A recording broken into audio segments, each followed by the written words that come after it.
Bicara soal Robisco, Mas. Cara sukses lewat bisnis Robisco. Teman-teman perlu tahu juga dong, Robisco apa sih Mas ya? Ya, jadi Robisco adalah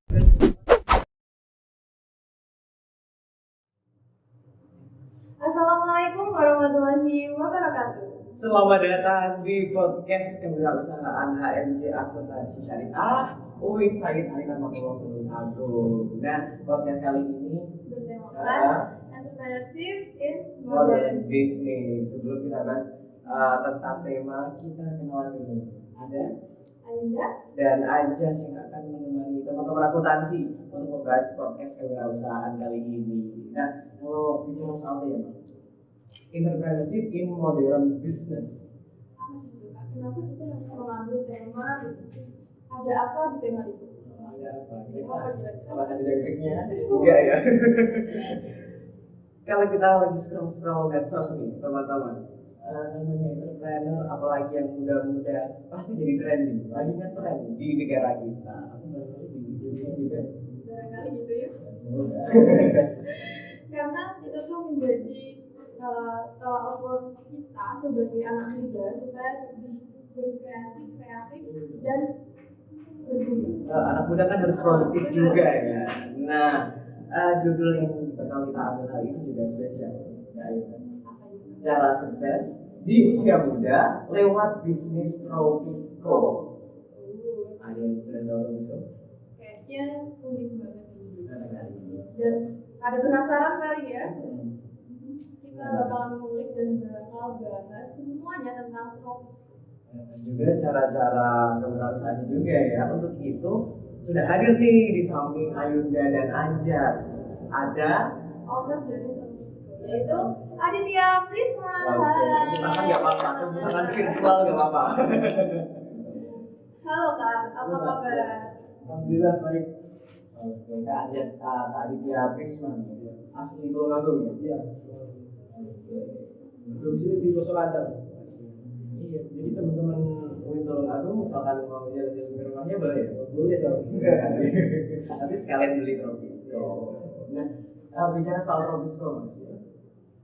Cara sukses lewat bisnis Robisco. Teman-teman perlu tahu juga dong, Robisco apa sih Mas ya? Ya, jadi Robisco adalah brand minuman berbahan dasar kelapa muda atau degan dengan konsep kekinian. Jadi di Robisco itu ada memiliki berbagai varian rasa, mulai dari varian rasa klasik hingga kekinian. Gitu. Kekiniannya itu apa aja sih kalau bisa disebutkan? Ada juga sahabat-sahabat akuntan juga pengen tahu apa aja sih minumannya yang unik dari Robisco sendiri. Jadi Robisco itu menggunakan kemasan yang menarik, Kak. Menggunakan cup terus disablon gitu. Terus memiliki berbagai varian rasa. Ada yang rasa buah-buahan, mungkin dari melon, stroberi, durian, ada yang pakai gula aren. Kalau misalkan teman-teman mau beli Robisco nih, kira-kira dengan harga berapa nih bisa dapat Robisco? Ya, kami menjual dengan harga 5.000 sampai 8.000 per cupnya, Kak. Berarti masih nyaman di kantong ya? Iya. Di kantong mahasiswa dan kantong anak kosan. Iya kan? Coba Kak. Saya mungkin nanti ya. Oke. Lalu untuk Robisco sendiri ya Kak, kenapa sih Robisco itu kan minuman? Daripada misal nih ada bisnis baju, bisnis apa lagi Kak?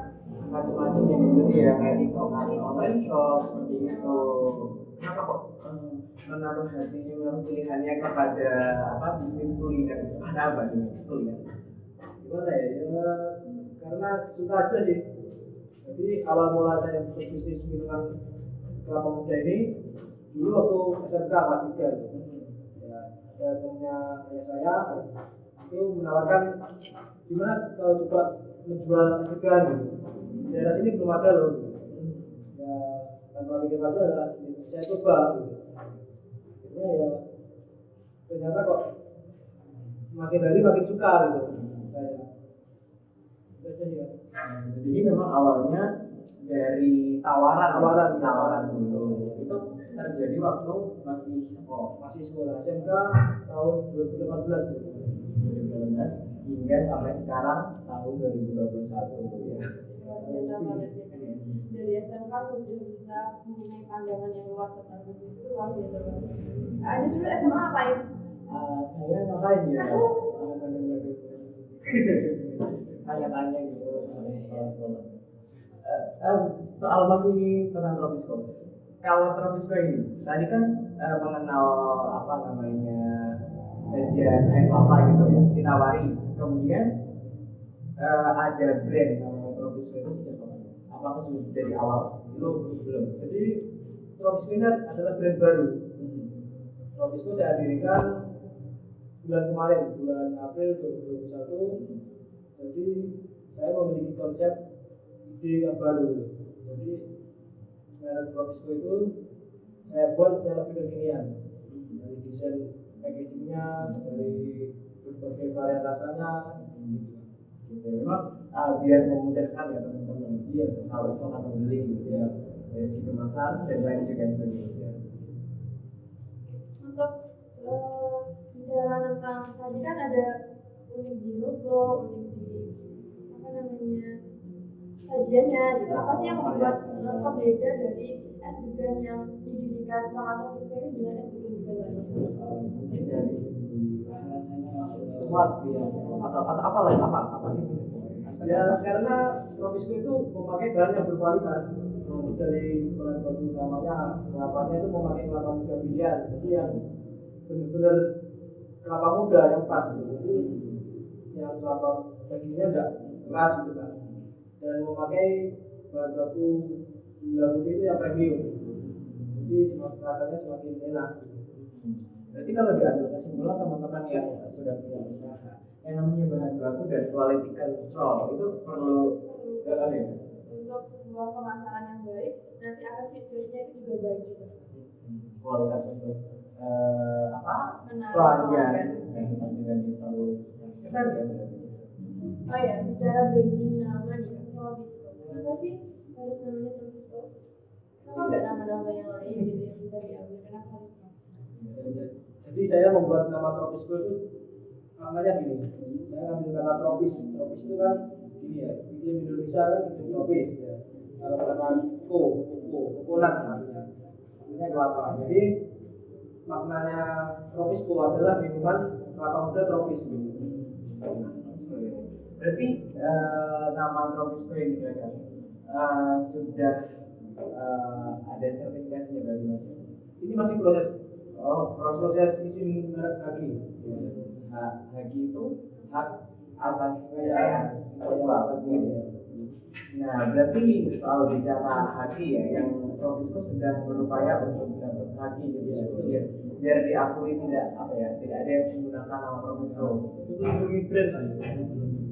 Jadi salah satu fungsi dari kita punya haki gitu, misalkan teman-teman pengusaha punya produk, jangan lupa nanti kalau misalkan sudah beneran tenanan gitu, jangan lupa didaftarkan di haki biar dapat kayak semacam hak kan, copyright gitu.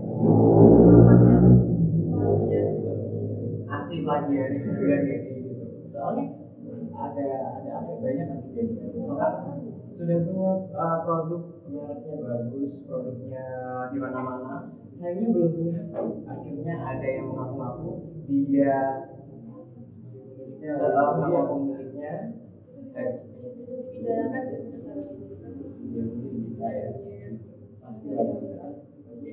Nah, selanjutnya kalau kan tadi kita sudah bicara soal branding, kita juga sudah tahu soal Tropisco itu apa dan bagaimana. Sekarang kita bicara soal marketing.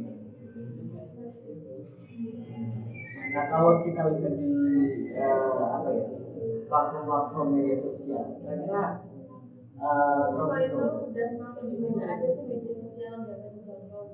Oh iya, jadi kami saat ini memakai dan menggunakan media sosial seperti WhatsApp bisnis itu, Facebook, ada Instagram, TikTok ini lagi mulai dibuat konten, dan memakai Google Business.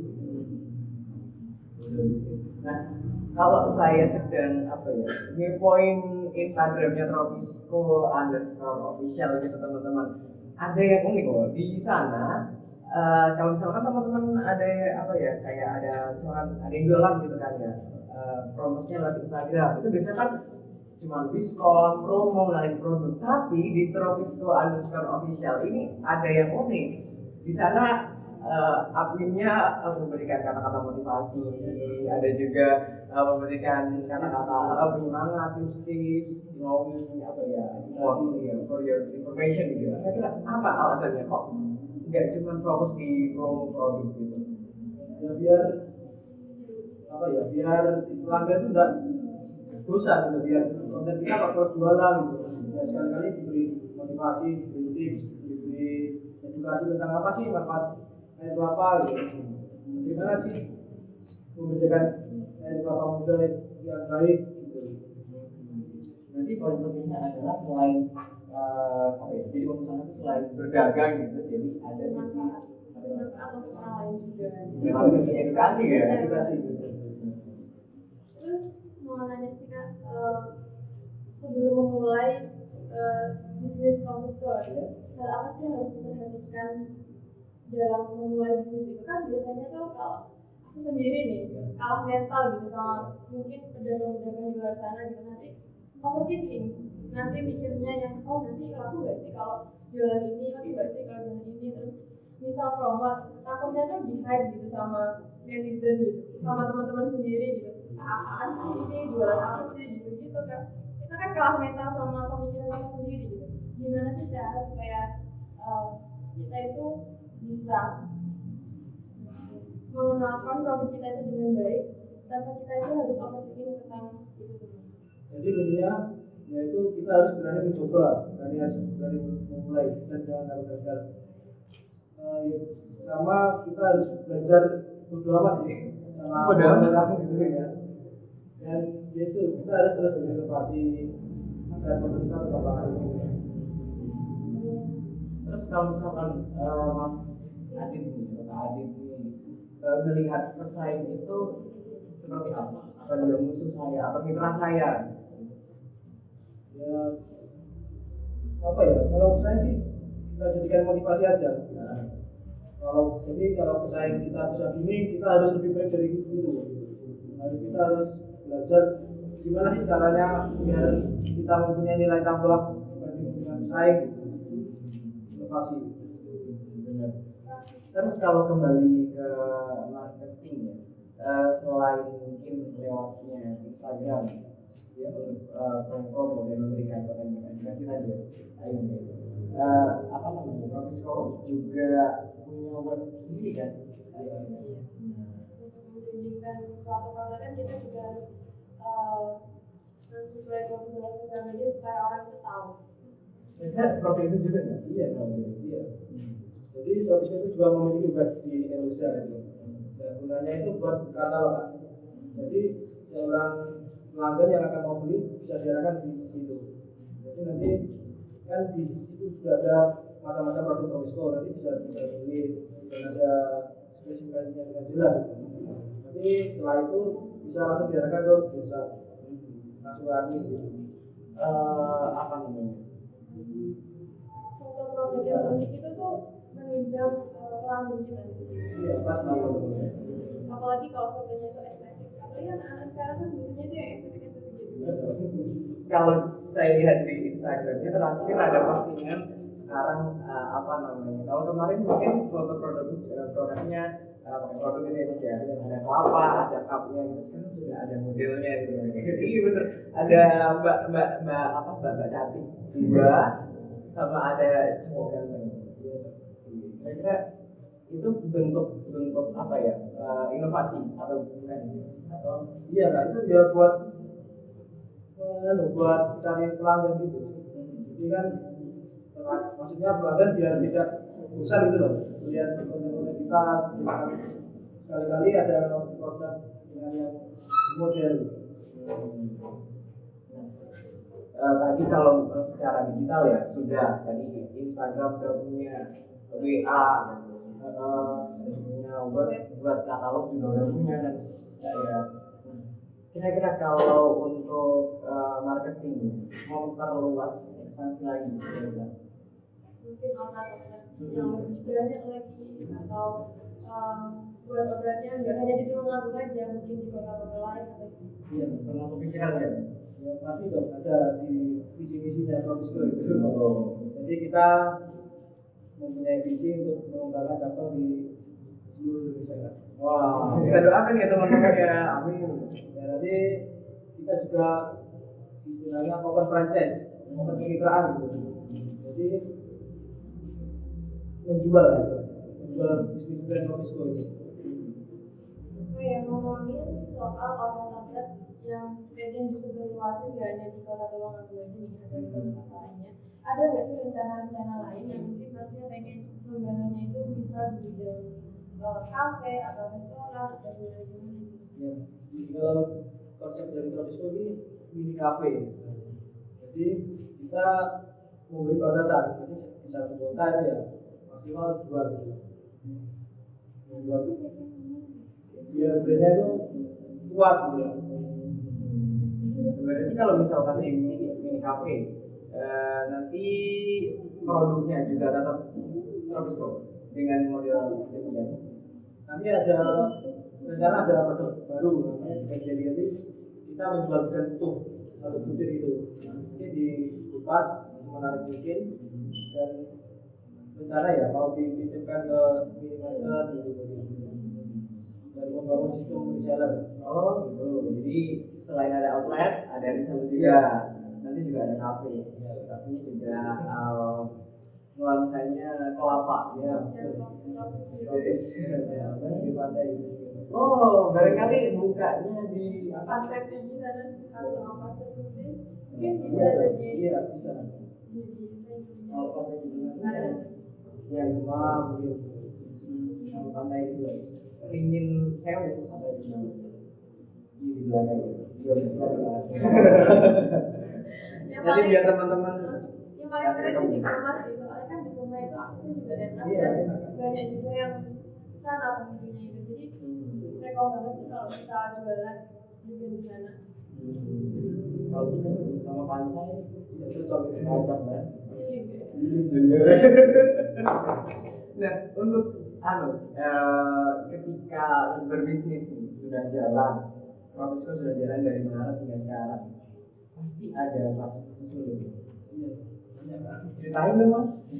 Ya, kita juga pernah mengalami dari divisi supplier, salah pilih partner, terus barangnya hilang gitu, sampai bangkrut juga pernah.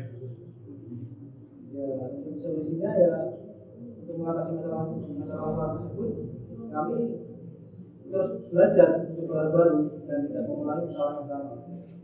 Contohnya misalkan tadi ditipu sama supplier gitu. Ya, jadi kalau itu jadi kita permintaan barang, permintaan ke supplier dan yang dikirimkan itu tidak cocok dengan sesuai. Misalnya kita mau minta kirim 200 butir gitu ya. Saya minta 200 butir untuk kualitas berita gitu. Ternyata barang sampai di outlet tidak sesuai. Barangnya kurang fresh gitu kan. Terus ketika kejadian seperti itu, kita harus memutuskan gitu ya, nggak pakai supplier lagi. Iya. Jadi ya terus mencari supplier yang ada gitu. Ciri-cirinya gimana? Supplier yang ada itu.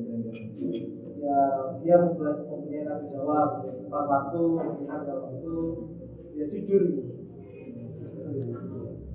Terus untuk mengantisipasi supplier yang tidak sesuai kan udah datang gitu tidak sesuai itu, padahal pemesanannya udah banyak nih, terus mengantisipasinya itu gimana? Pesanan yang ada beli gitu. beli tapi atau Nggak nggak sesuai. sesuai gitu. Ya kadang itu saya negosiasi di tempat. Jadi gimana apakah ini harganya sudah kurang gitu. Kalau tidak ya biasanya itu resiko pengirimnya. Nanti saya tolak. Terus bicara lagi, ketika membangun sebuah outlet di beberapa tempat, berarti nanti untuk kualitasnya gimana? Kualitas produknya, apakah nanti dari misalkan ada outlet ada di beberapa tempat, ada di Trenggalek sama di Blitar gitu. Terus nanti bahan bakunya juga tetap dari pusat ini atau mereka bikin apa produksi sendiri. Ya kalau masalah bahan nanti kita akan membangun seperti gudang gitu kan, gudang pengumpulan barang. Nanti di misalnya ya di satu kota itu ada 2 cabang, nanti yang satu itu jadikan gudangnya gitu, untuk mensuplai 2 outlet itu. Supaya kualitasnya juga tetap baik dan Iya. terjaga. Nah, sekarang teman-teman HMC Akuntansi Syariah ini juga sudah Buat story di Instagramnya sendiri. dan sudah mengurasi ada beberapa pertanyaan yang Banyak banget sih pertanyaan yang ada, tapi disuplai supaya pertanyaannya itu berkualitas. dikurasi. Terpilihlah 3 orang penanya terbaik ya, terfavorit. Nggak tahu ya. Coba kita cek pertanyaannya. Yang pertama ada dari @aliyal.11. Pertanyaannya ini tentang strategi after selling gitu. Strategi yang saya Kira-kira gimana? Gini, kalau Promisco memakai strategi, jadi setelah after selling kita menanyai pelanggan apakah pelanggan itu sudah puas dengan produk dan layanan kita. Setelah itu kita minta kritik dan saran yang baru. Kritik dan saran yang membangun itu penting banget sih, apalagi buat usaha-usaha yang masih merintis. Berkembangkan ya. Bekerja. Ini memang apa ya kayak kalau kita lihat di produknya itu ya itu loh yang familiar dengan kita kan ada namanya suara konsumen gitu kan. Jadi dalam rangka membangun itu ya dengan after sellingnya biar teman-teman atau para konsumen ini bisa memberikan evaluasi betul. Terus misalkan sudah mendapatkan evaluasi apa yang dilakukan? Misalkan dapat evaluasi ini rasanya kok kurang manis ya? Gimana? Karena kan setiap orang kan pemanisan orang itu kan beda-beda tingkat pemanisannya. Ada yang pengen manis banget, ada yang biasa aja gitu kan. Ya kalau itu biasanya sebelum kita mulai membeli kita tanya dulu Kak. Jadi gimana Kak ini pengen yang manis atau enggak Sumber gitu ya. Kalau kurang manis silahkan ya saya. Nah, kalau misalkan ada kritik gini lagi nih, kemasannya apa ya? Yang enak dong yang bisa apa? Masuk di saku gitu. Kira-kira gimana kalau ada pertanyaan seperti itu? Ya kita coba cari info dulu gitu. Dari info gimana sih kemasan yang bisa dibawa kemana aja gitu ya, mudah dibawa gitu. Jadi evaluasi digunakan untuk apa bahan diskusi. Sama tim saya. Iya, mau nggak? Oke, yang selanjutnya nih ada underscore Iftitalika. Katanya biar tetap untung meskipun pandemi itu gimana? Kan pandemi ini membatasi orang untuk beraktivitas. Jadi itu biar tetap untung produk yang kita keluarkan itu gimana? Iya. Jadi kan kemarin juga sempat ada kebijakan pemerintah untuk membatasi atau melarang dating gitu ya, makan di tempat. Ya, kita itu ada strategi gini. Saya dan tim itu membuat promosi di medsos dan kita fokus melayani delivery order dengan kita memberikan promo mungkin ya, promo untuk diskon ongkir untuk minimal pembelian tertentu, dan kadang juga promo misalnya beli 2 beli 1 ada hari-hari spesial gitu. Tapi teman-teman yang unik, mungkin Kak Adit ini sudah berkiprah di bisnis kuliner air kelapa dan degan itu kan sudah sejak SMK. Tapi brand Tropisco ini kan hadir malah ketika pandemi COVID-19 kan, masih April lalu kan. April ya. Iya, berarti kan ada kalau saya bayangkan ada ketahanan gitu loh meskipun pandemi, tapi tetap bertahan kan bisa keluarin brand baru. Iya, Yang produk sendiri kan. Kita gimana? Ya itu menurut saya ya, pandemi malah menjadi kesempatan untuk kita scale up istilahnya. Jadi alhamdulillah di masa pandemi seperti ini kayak apa malah sering dicari ya. Katanya buat meningkatkan imun tubuh. Nah, itu poin plusnya juga sih kak. Jadi bicara soal itu, pertanyaan terakhir nih dari @wahyu _n dan kami Wahyu kami gitu. Dia juga tanya soal panic buying soal air kelapa waktu bulan Juli lalu nih, katanya dipercaya buat meningkatkan imun tubuh menghadapi virus corona. Dan kalau di sini dia mengatakan dari semua harganya 6.000 jadi 30.000 gitu. Terus apa ya, bahan baku ini ada efek nggak di Robisco gitu? Ya tentunya iya. Jadi kemarin pas waktu rame ya, itu harga dari supplier sudah naik dan saya terpaksa harus menaikkan harga jual juga gitu. Namun alhamdulillahnya kami kan sudah memiliki supplier yang ada, sudah terpercaya. Beliau itu langsung ambil dari petani, istilahnya tangan pertama. Jadi harganya itu masih wajar, nggak sampai naik sampai seperti yang kita gitu loh. Jadi soal bahan baku aman kembali. Terus kalau harga tadi sempat ada kenaikan di awal-awal. Terus penjualannya gimana? Kan banyak orang mencari air kelapa. Jadi makin tinggi, makin laris gitu. Bener berarti. Iya. Waktu itu kala itu kira-kira sehari kira-kira dapat berapa pesanan? Jadi waktu lagi minggu pendek itu Alhamdulillah sana sampai ratusan. Padahal kalau hari biasa berapa? Biasa ya separuhnya, kan 100% lah itu. 2 kali lipat. Ya, kira-kira. Nah, sekarang kita ganti topik. Lepas dari, tapi termasuk di bisnis ini. Karena podcastnya wirausahaan ya. Tapi hari ini kita agak berhijrah, nggak lagi di Robisco, tapi kita di Bisnisnya yaitu Bimut. Penasaran pasti dong, itu apa, terus kenapa namanya Bimut? biar imut-imut mungkin. Kira-kira Bimut itu apa sih mas, kepanjangannya dulu apa? Jadi ini saya selain punya bisnis Robisco, saya juga sibuk mengurusi komunitas Bimut Wirausaha Muda Tulungagung. Namanya Wirausaha Muda Tulungagung. Oke, Bimut Wirausaha Muda Tulungagung. Catat teman-teman. Buat teman-teman nih, khususnya juga mahasiswa, jangan cuma berjalan aja, produktif dong sekali-kali. Mungkin bisa ikut di komunitasnya masnya di Bimut. Apa tadi kan? Wirausaha Muda Agung. Coba ceritain mas, selain pada Bimut itu ngapain gitu. Jadi Bimut itu awal mulanya ya berdiri tahun 2014. Itu yang mendirikan senior saya. Kalau saya masuk Bimut masih tahun kemarin 2020 itu. Dan waktu saya setelah masuk kemarin juga ada reorganisasi, ada pemilihan ketua. Alhamdulillah saya juga di mana menjadi ketua komunitas Wirausaha Muda.